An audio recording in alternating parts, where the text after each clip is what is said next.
башкорт теле безнең республикада бик аяныс хәлдә.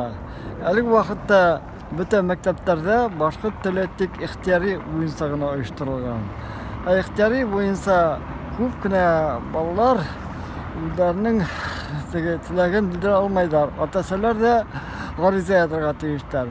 Һәм ошо Өфөнең һәм шулай ук башка республика калаларында башкорт теленең укытылуы бөтенләй кыскартылган. Кайбер мәктәпләрдә бер генә сәгать бирелгән. Без инде күптән бу мәсьәләне күтәрәбез. Бу хәл башланды 2010 елда һәм 2003 елда дәвам итә.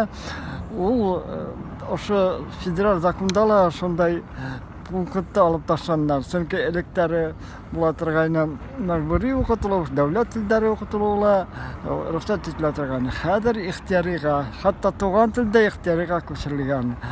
Ана шуны без хәлдә проблеманы хәл итер өчен инде без таләп итәбез башкорт телен бердәм дәүләт имтиханы бирергә.